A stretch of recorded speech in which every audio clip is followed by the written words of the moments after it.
Hey guys, excited to eat, but today on Earl's Kitchen, I'm gonna show you how to make something you've probably never seen before. Now, you've heard of Swedish meatballs. This is a Swedish meatloaf. We made the gravy, we made the meatloaf, and you're gonna watch it right now on Earl's Kitchen. Let's go. Hey guys, Earl here, welcome back to my kitchen. So, I was sitting here thinking, I gotta make the drivers for Savory Butcher something really cool to take out on the road, and one of the things I love is Swedish meatballs. But I thought, how can I do a play on Swedish meatballs? Today, I'm gonna make a Swedish meatloaf, and I'm gonna show you exactly how I do it right here. The first thing you wanna do is understand that I'm making 4 times the normal amount, so you're probably gonna wanna cut it down to a little bit less than that for your family, but I'm making a quadruple load here. So I'm gonna start with 2 cups of regular old Italian breadcrumbs. I'm gonna use a half a cup of heavy whipping cream. Then I'm going to use 2 cups of whole milk. And I think what I'll do is, see how that heavy whipping cream just kind of sits in there? I love it. So we're going to give this a little rinse with this. There we go. So that's 2 cups of whole milk, half a cup of heavy whipping cream. We'll put these down here. So I'm going to let this just kind of soak into the breadcrumbs. So we'll give it just kind of a quick mix here. I just want to let that soak into the breadcrumbs here. And while it's doing that, we'll start getting some of the other components ready. That's going to go over into here. So I've got 4 pounds of ground beef right here, and I have a pound of Savory Butcher sausage, breakfast sausage that we're going to add in.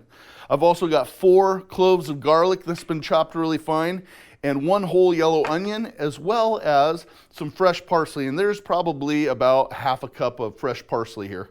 So I'm going to go ahead and take this butter, which is 4 tablespoons. I'm going to get it softened because we're going to add that to the meat.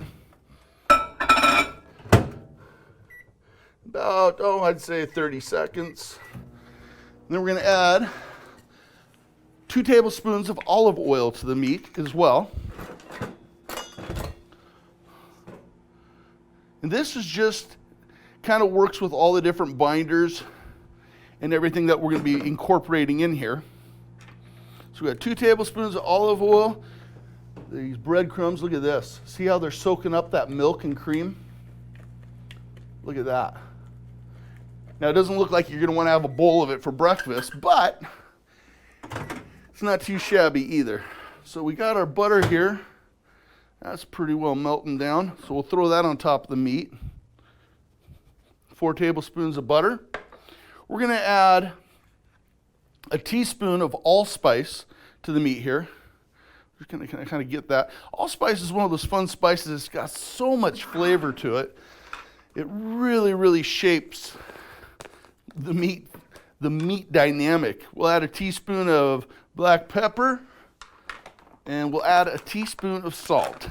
As you can see, my station's already getting messy, but if it ain't messy, it ain't good. So we'll add a teaspoon of salt, and then we're going to kind of smell it as we go along, because I might add more seasoning, I might not.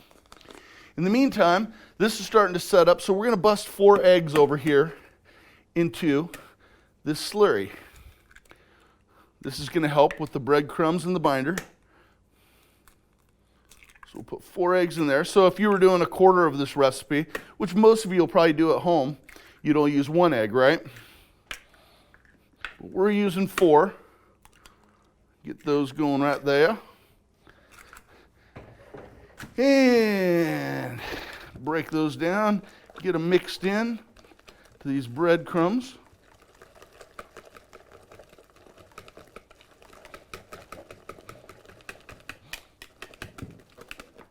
All right.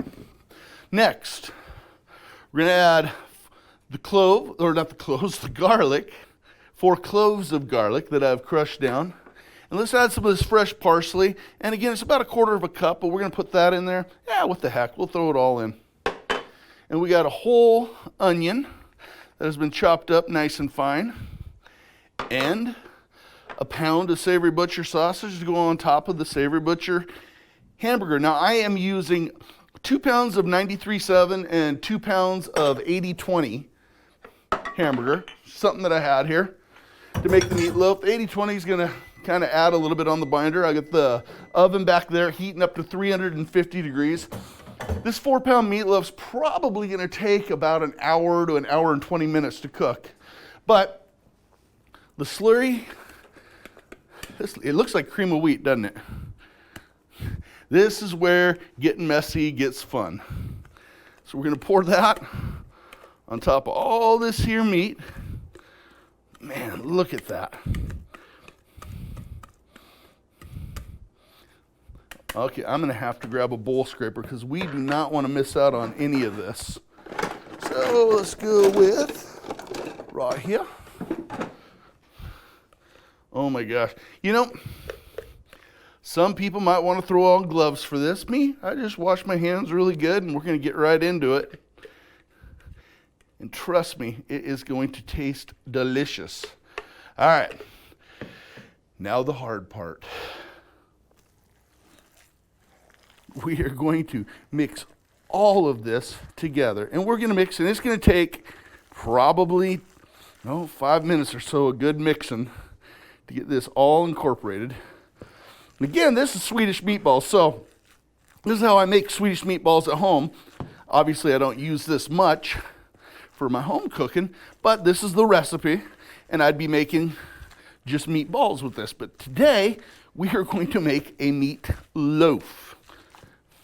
So, I'm just gonna get my hands in here and, and keep squishing around until I've got it all incorporated really well. And then we'll be throwing it into a baking dish and into the oven it will go. So, I'll see you here in a second when I get this all mixed up. Okay, so you can see I've been mixing for a while on this and actually let it kind of sit a little bit, let the flavors marry together. Now we're going to take this and put it into this, and I have no idea really whether or not that's going to fit. That might be too much, but you know what? It's okay. There's nothing about perfection here. It's just got to taste good. So we're going to get our hands in here again, and we're going to start dumping this into this tray. And I don't know if I want to pour it. You know what? Let's just see what happens if, boom, I go like that. Oh my gosh. Is that not pretty? That is so pretty. So I'm going to leave just a little bit around the edges when I tuck this in. Think kind of like a loaf of bread, right, you guys? Because there's going to be a lot of juices coming out of this. So I'm going to kind of tuck my fingers down here, put it just like this. And as this thing cooks, I will probably come in with a turkey baster in these spaces that I've created, and I'm going to pull some of these juices off, and we'll end up using that for our Swedish meatloaf gravy. So that right there is pretty. What else can I do to dress this up? Man, it is so pretty already. You know what? Just the smells coming off of it alone. Oh, tell me this is going to be good. But, you know, a traditional meatloaf, you'll put ketchup, brown sugar, maybe make a glaze to go over the top of it. I want to add a little bit of a complex flavor over the profile. Earlier, I was putting allspice in there, and I only used about a teaspoon of it. I think what we're going to do, just to kind of set it off, because the outside is going to crust, we're going to take some allspice, and we're just going to lightly sprinkle some over the top. Allspice is one of those fun, it's almost like a holiday spice, but it sets things off in a way that, well, it's almost hard to describe. But if you haven't ever used allspice, which you might have in pies and things like that, it's an amazing spice. So I think we're going to go with this. We're going to check on it. Feels like it feels almost about like a 5-pound meatloaf now that I did that slurry, so we might be about an hour and a half cooking it. But I'm going to watch it as we go along, you guys. I'll probably flip the camera on, show you what it looks like in the oven, and I'm just going to pull some of these juices out of it as it goes, and we'll put those and set them aside, and we'll make that Swedish meatloaf gravy. And I think we're going to use mushrooms and stuff like that, which isn't traditional on that, but I like them, so we'll see you here in just a little bit. Let's go ahead and put this in the oven first and get her cooking. Actually, I think I'm going to drop a rack down right about there. That looks about nice. And we'll set this in here. And the waiting game begins. I'll see you guys here in just a little bit. All right, so meatloaf, our Swedish meatloaf, has been sitting in the oven for about, what, an hour and 10 minutes roughly? Yeah, about that. No, about an hour right now. So looking in here, she's starting to come up to temp. I've got a thermometer on it. I'm looking for 160 degrees internal temp, but man, that thing, it smells so good. But because the temp's getting closer, I think it's time to go ahead and make our Swedish gravy. So what I did is I took and I poured some of the oils out of that meatloaf, and we're just gonna get started here and start creating a little bit of a, I'm unplugged. We're gonna start creating our gravy. So I've got a little bit of the oil in there, so we're gonna get our roux going. Start getting this thing warming up. I'm gonna put about 2/3 a cup of butter in here with this oil from the meatloaf. I just like the goodness from all that beef because there's all the garlic and the onions and the spices and the pork. Man, that stuff's good. So we'll get this heating up. I'm gonna actually create a little bit of a beef base, but not quite a beef base. It's kind of like bouillon. You get it in a cardboard box. But I'm just gonna use this better than bouillon, this roasted garlic, and we're gonna get this heated up in the microwave, and I'm gonna put just about, you know what? Let's go with a couple teaspoons. We're just gonna put a couple teaspoons of this in here. This stuff's pretty powerful, so we're just gonna put a little bit of that in there. Get that stirring around, get that off, and then we'll put that in the microwave, get it warming up a little bit. Clean that off. That's gonna start bubbling. I love these little hot plates because they're awesome for cooking, especially stuff like this. But you see how quickly that starts to come up, starts boiling away. So we're gonna grab, let's see, what do I want to use in here? I think we'll use this. So this is gonna start heating up pretty quick. So what I want to do is I'm actually going to throw my mushrooms in, because I know typically you're doing Swedish meatballs, you're just making a gravy, but I love mushrooms when they goes in the gravy, especially this flavor combination that we're going to create here today. So I'm going to put some mushrooms in here, and we'll just start getting those cooking down in this butter and oil. We'll just put them all in there. Man, I love them. So we'll get those going, turn the heat down, we'll flip them around, get them all coated. I think we'll add a little bit of salt and pepper to it. These won't take too long to cook down. Put this back. All right, let's check and see if this has dissolved all the way. No, boy, that smells good though. Smell that garlic coming out. We'll go another 55 seconds. We're gonna get this good and hot. All right, so I am gonna have to where did I want to go? Oh, I'm just gonna add that there. I'll add that after the fact. So we're gonna add a little bit of stone ground mustard to it, and then we're gonna add a little bit of soy sauce. I know it sounds kind of weird, but soy sauce brings up a little bit of that richness in there. We'll get these mushrooms cooking down. I'm not adding any onions because I put an entire onion in that Swedish meatloaf that we got cooking over there. So we'll just get these things, just let them cook on down, and then we'll just add our flour right to this. Because once these cook down, there's going to be moisture that comes out of the mushrooms. So it's going to add a lot of flavor profile to the stock. And we're going to go with the coarse pepper versus the lighter table pepper. So we're just going to add a little bit of this to it. Yeah, let's go. I like this coarse pepper. It adds a little bit of hardiness to it. Add a little bit of salt. And I'm using salted butter, salted sweet cream butter, but add a little bit more salt to it.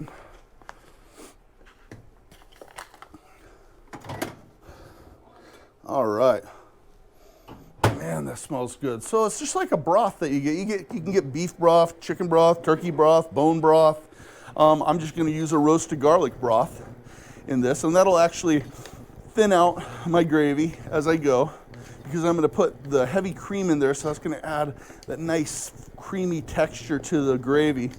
But this is going to go right on top of that Swedish meatloaf. So let this go for here a little bit, and I'll check back in with you just as we start to make the roux. All right, so we got the mushrooms cooking down. Some people don't like mushrooms because they think they're slimy. And the reality is, if you don't prepare them right, they can be slimy. I like to take my mushrooms before I slice them up, and I'll run them under cool water, and then I just gently take my thumb across the top of the cap, and I peel all that top off of the cap of the mushroom, and that's actually where the slimy texture comes from on the mushrooms. Once you get that off there, you're actually eating a really earthy, hearty mushroom. So these are cooked down just about to where I want them. I don't want them completely shriveled up and done away with, but before we add the flour, we're going to take some stone ground mustard, and we're going to add about a tablespoon of this. This is going to add some complexity to this gravy that you would not expect typically. And then we're going to add a tablespoon of soy sauce to it also.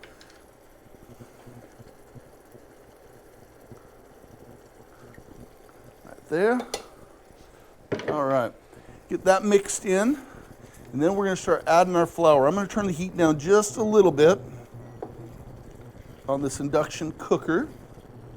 Okay, we're going to start adding our flour. And I just want to get this all incorporated into these oils and juices and stuff like that.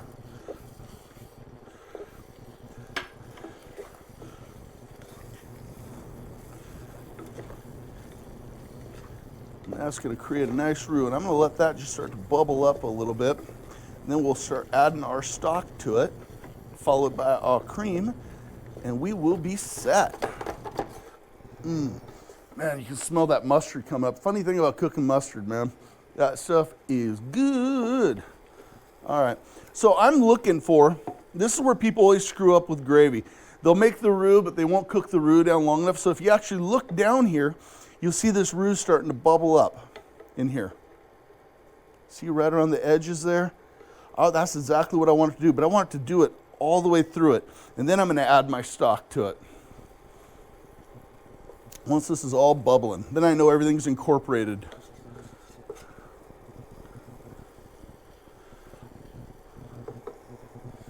Okay. So now we're going to go with our roasted garlic broth. I'm getting the bubbling that I want. And I'm going to add just a little bit at a time, because it'll thicken quick.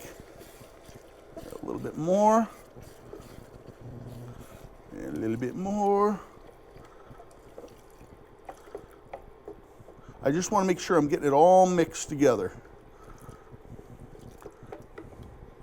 Okay, now I'm going to add heavy cream, and I'm going to go about 2 cups of the heavy cream in here. Because you're doing it with both hands. Yep. Okay. That is thickening up nice.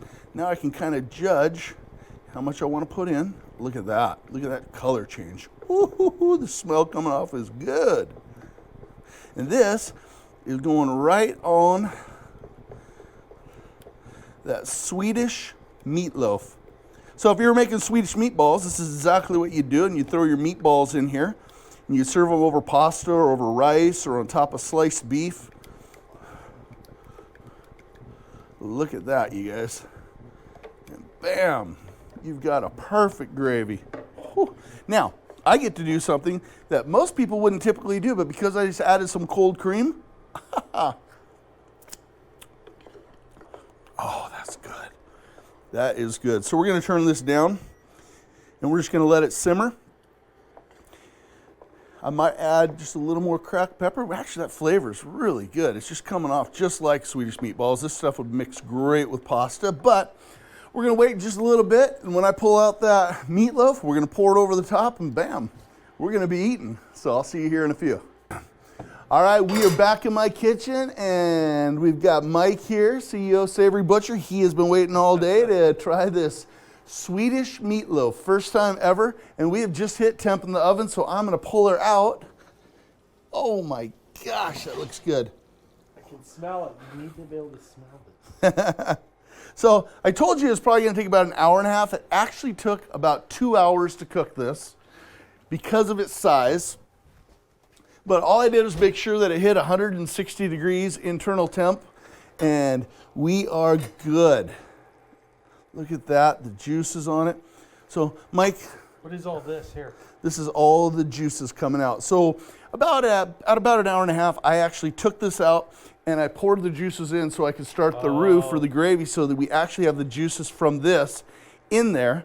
So, we are going to cut off I can smell that, man. Smells so good. This smells amazing. Yeah. What's in this? So that, when I was making it, that's got heavy cream in it. It's got the actual juices from I can this. smell mushrooms. Okay, yep. I cooked down, I sauteed down some champ mushrooms that were cleaned off. I left them in the hearty state so they weren't all the way cooked down. You're gonna love, love, love that. Oh, yeah. And now we gotta figure out how to get the first piece out. That's always the challenge on these. But I think I might just have the skill set. Yeah. So we're gonna put this right here, like that. That. And then we're gonna go over here. We'll grab you some of this.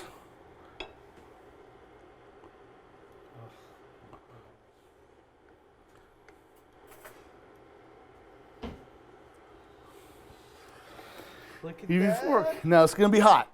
Is it? It's gonna be hot. Yep. All right. Swedish meatloaf.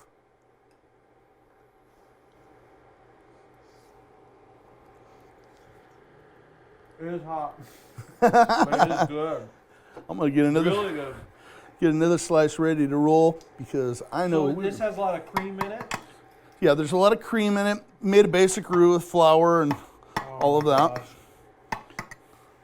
But it's perfectly cooked. I used our Savory Butcher sausage, our Savory Butcher ground beef. I used 80/20 and 93/7 in that. So, Good consistency. and then instead of just chicken stock, I actually made my own stock with roasted garlic. Oh, really? Yep. I can taste it. I can taste garlic. Yep. Well, there's actually garlic in this also. So, Oh, I can actually see it right there. yep. So I minced up 4 cloves of garlic on that. And man, that's a lot. Girl, this is amazing. You like it? Yeah. You think the drivers will like it? I don't think they're gonna get any. Well, you guys saw it here in my kitchen. This is what we're doing. We're banging out some food with awesome Savory Butcher meats. And just like always, make sure you like and subscribe down below. And we'll see you next time here on My Kitchen.